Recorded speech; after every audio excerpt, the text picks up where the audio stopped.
Mahanga block अधीनस्थ उमर ग्राम पंचायत स्थित राधाकृष्ण सरकारी उपरा विद्यालय ओस्तपुर ठारे महांगा ब्लॉक प्रशासन तरफ आधार संशोधन करा जाउछि। आम प्रतिनिधि पहुंची राधाकृष्ण सरकारी विद्यालय रे आसंतु सुनिबा कौन कहउचंती। आमे सूर्यकांत दीक्षित एटा हमर होछ हमर कैंप ग्रुप आमे एएसके आधार सेंटर हमर आसीछु भुवनेश्वर। एटा हमर एटा आधार केवल एटी काम करा जाए। आधार बायोमेट्रिक अपडेट ठार आरंभ करी आपनकर जेंडर आपनकर एड्रेस आ आपनकर आधार एनी प्रॉब्लम आधार एटी संशोधन करा जाए।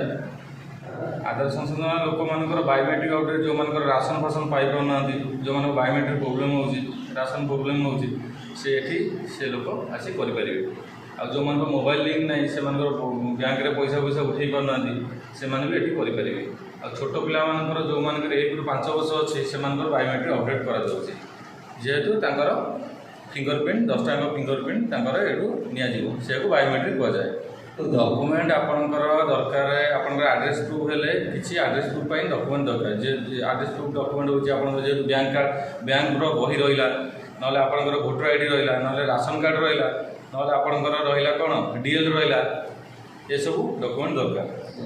कार्यक्रम ये कंटिन्यू 1.5 मास है चली आगु को आहरी सेमती चलो कंटिन्यू चलो प्रति महांगा ब्लॉक रे चलो ना ना महांगा नुहे आम टोटाल आम केन्द्रापड़ा डिस्ट्रिक्ट कटक डिस्ट्रिक्ट आम सब डिस्ट्रिक्ट